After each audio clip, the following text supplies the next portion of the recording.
Growing organically on Instagram has become very difficult in 2021, but it is absolutely not impossible. And that's exactly what this video is for. I'm gonna help you grow your followers on Instagram organically in 2021 and moving on into the future. And we're gonna do this through 10 crucial tips and one bonus one at the end. If you're seeing my face for the first time, my name is Ben. I'm a social media strategist or expert, whatever word you want to attach to me. I'm a social media nerd, and I post videos on this channel every single week to help people like you grow on platforms like Instagram. So if that's your goal, do the right thing, click the subscribe button and then hit the bell button so YouTube actually shows you my videos. So in this video, we're gonna go through 10 tips and that one bonus one that will absolutely help you grow on Instagram this year. The first tip is crucial, especially if you're a brand new or a small page, and that is to be super niche specific. And before you bounce off this video because I've heard I need a niche before, Ben, that's nothing new, let me explain. What I mean by being super niche specific is going even deeper than what you probably think your niche is right now. So let's say you love cars, so you decided to make a car theme page. It is going to be so much harder to grow a generic car page than it would be to grow a page around a specific make or model. So let's say you made a page all about BMWs. It's going to be so much easier to grow that page than it would be to grow a generic car page. And this happens for a few reasons. And the biggest one is that Instagram is so saturated because it's so easy to create a page and start posting content. But the vast majority of people come to that more generalized conclusion and decide to make a car page and not the BMW page, that more super niche specific, which makes it far more likely that Instagram will start promoting your content far faster because you're in a far less competitive space. At this point, Instagram is saturated and very authority driven because they're a for-profit business. They only want to show content to people that they're very confident people will like. So they only show content to their top performers within specific niches. So just for the sake of this example, to drive this home, let's say there's 1 million car fans out there, and let's say there's 100,000 generic car theme pages. The vast majority of the attention and traffic is going to go to the top 10% of those pages. Now, let's say of those million car fans, there's 100,000 of those that love BMWs. Because most people don't think to go that niche, let's say there's only 100 BMW specific pages. By you being one of those, it's going to be so much easier to start getting some traffic and then get into that top 10% of the BMW pages. And with this authority that you can build within this super specific niche, that could then allow you to have the attention and the leverage to broaden out later if you decide to. But if you started off more generic, you would have never gotten to that place in general and never grown at all. You're making your chances way better and you're making your page way less risky in the eyes of Instagram because there simply aren't as many alternatives for the people on their platform that they know love that kind of content. So try to go even deeper within your niche so that you can create a sort of blue ocean for yourself, even in a super competitive niche like cars. Tip number 2 is simply just to post more. Instagram, again, is a for-profit business and they want people consuming as much content and spending as much time on their platform as possible. So they love pages that feed the machine and post very consistently. So the more that you do this and the more that you do this consistently, you're building more trust with Instagram and increasing the likelihood they'll give you more opportunities moving forward. And there's usually 2 main reasons why people don't post. And the first is lack of ideas, which I'll help you remedy later. And the second is really attaching themselves to post performance. And that's something that you really need to get away from if you're looking to grow on Instagram. Stop obsessing over a single post performance and look at your whole page as a far more top-down view, more of a macro perspective, and really separate yourself from a single post performance. We'll look at any massive page. There are going to be some posts that really underperform, and there's also going to be some that really overperform, but you only get those on both sides when you continue to post, feed the machine, and get good data for Instagram to use. The third tip is to leverage external platforms where organic reach is easier to come by. And top of mind examples would be LinkedIn, YouTube, Clubhouse, TikTok. So go to the platforms where reach is far more easy to have and then pull them over to your Instagram. And the best way to do this strategically and effectively is by using something called a deep link. So whenever you link to your Instagram on other platforms, you want to make sure to use a deep link because this will make sure that when they click that link, if they're on their phone, they'll actually open it up within the native app of Instagram. And this is so important because it removes friction. I'm sure you've experienced this yourself where you've clicked someone's Instagram link and then it opens up a browser where you can't even follow them because you're not logged into Instagram. And more often than not, people are just going to go about their day and they're not going to have followed you. So you can remove that friction by using a deep link to ensure that every time someone clicks that, they're opening it up right to your profile on the Instagram app. And my favorite deep link provider is URL Genius, and they easily allow you to make deep links that will work on both iPhone and Android devices for really any other platform. So this is really, really important to remove friction and dramatically increase your conversion rate for the traffic that you are getting. The fourth tip is a simple one, but it can be super important. And that is to reply to all your DMs and also reach out to more people on Instagram. But when doing both of these things, do them in a far more personalized way that can also save you time. And my favorite way to do this is via a voice memo, because people can actually hear your voice. It is far more personalized and people are going to connect with it way more. You can take it even further via video message, but sometimes you're not looking too hot and the audio will do the trick. It also saves you a bunch of time because you don't have to type it out and people feel way better about it. So it can help save you time and create way more great connections.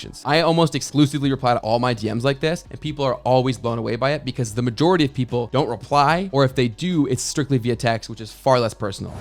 The fifth tip is so important. I can't stress this one enough. And it's what I call the 1% rule. Because Instagram has reached that level where it is so competitive and it's so saturated, the majority of the traffic on the platform is going to go to its top 1% of users. And that doesn't only mean in size of followers. What I mean by 1% is the 1% unique, the people that aren't following the herd. The majority of people are creating almost identical content to everybody else in their niche. And this is true across almost every single niche. They're all doing the exact same thing, especially with tools like Canva. Everyone has access to it for free. So they're going to be using all the same templates and making almost the exact same content that you're making, meaning that you'll never stand out because you're just like everybody else. So you don't need to be 1% better even. You need to be 1% different to stand out to the people that do see your content. And that will compound over time and actually help you grow way faster. So how you can do this effectively is by conducting market research. Go look at pages that are similar sizes to yours or were that are growing very quickly and look for the things that they're doing differently than the masses. And also constantly be thinking of different ways that you can present content or structure your content or how you post things. We don't want to be like everybody else, because if we are and we don't have the following, we don't have the authority that is needed to get pushed. Instagram will give everyone a chance once they reach a certain point. But once you have that chance, if you're not unique, people won't interact with it in a way that will tell Instagram to push it even further. So focus on the 1% rule. Be 1% unique in everything that you do on Instagram. If you're enjoying the video, don't forget to subscribe to the channel and hit the bell button so you never miss any more videos that can help you grow on Instagram and other social media platforms. We have tons of fun here and we learn so much. It's a great place to be. Tip number 6 is to experiment with all different kinds of content. And this is super important because Instagram has come out and said that they are going to reward users that do so, but it also allows you to get far better connected with your audience and a better understanding of what they actually like. So you don't know that your audience does or doesn't like Reels until you actually start posting them. So by experimenting with all different kinds of content, you get a feel for what works, what you're comfortable making, and what your audience really resonates with, and you get the added benefit of Instagram loving the fact that you're using all of their different content features. So experiment with different kinds of content. It's going to help your page and Instagram will love you for it. If you're looking for specific numbers on the ideal number of each kind of posts, check out this video right here where I reveal specific numbers that were leaked from Instagram as to exactly what they're looking for when it comes to each kind of post.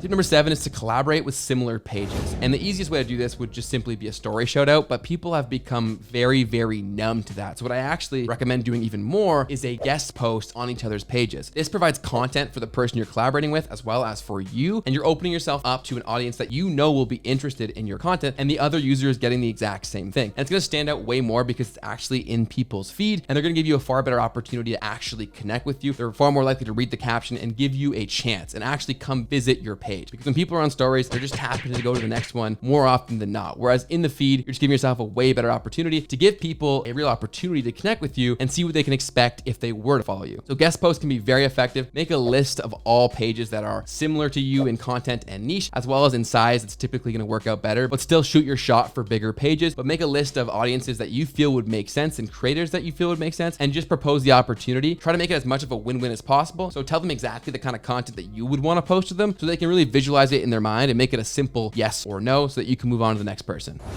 Tip number 8 is a super simple one, and this is important, especially if you're a local business, is to always remember to tag a city or a location on your content. And this is really important because it makes it more likely that people within those areas will actually see your content. So it's something that takes 2 seconds, but can be a massive tool, especially if you're a business in that area. I recommend using surrounding areas of anybody who could be a customer for you. So that way you're getting different diversification from people that could come in, and it's not simply going to the same people every single time. So say you're in a region with 3 surrounding cities, I would rotate using the tag city every single post. So this isn't a tip, but it is super important. If you've taken any value from the video to this point, please take 2 seconds and click that like button down below. You can click it softly, you can smash it, whatever you're into. I don't judge, but I'll greatly appreciate it. Thank you.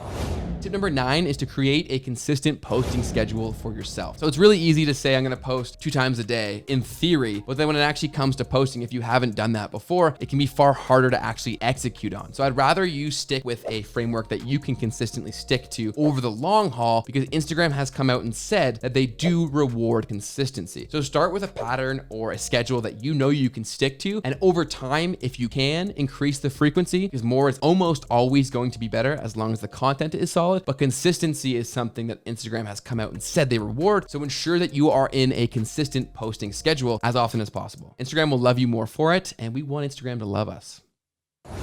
Tip number 10 is a really important one, especially if you're trying to build a great connection with people through your captions. So often people will go to the effort of writing a long-winded caption full of emotion or value that doesn't result in people coming to visit their profile. And that's simply because of how Instagram is designed with their feed. When you click read more, it expands the caption and it gets people farther and farther away from your profile. So more often than not, once they've read everything, they just continue scrolling on. So if you don't give them a way to come back to your profile after the connection that you've just made with them, you're probably going to lose that opportunity.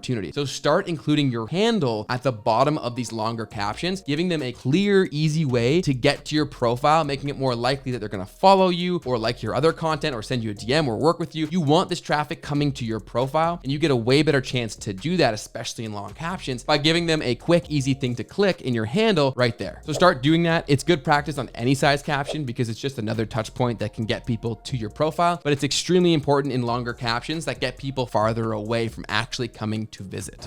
Tip number 11, and this is the bonus tip that I teased earlier, and I'm throwing this in as a bonus because I don't have the data to back this up and say that it is absolutely a tactic that works, but I've heard a lot of rumblings about it on TikTok and in the social media space. And the tip is that once you post something, you should leave the app and close the app, because apparently Instagram will send you more notifications and more engagement through the notifications because they want you to come back to the app. So by having it closed, they want you back. They're going to send you more engagement as a result. Again, there's been no data to back this up, but a lot of people have been talking about it, and I would love for you guys to experiment with it and let me know how it works. The people who I've heard talk about it say that they leave the app for about an hour and then come back and reply to comments. So I'd love for you guys to try that and let me know if that does anything for your engagement or your growth.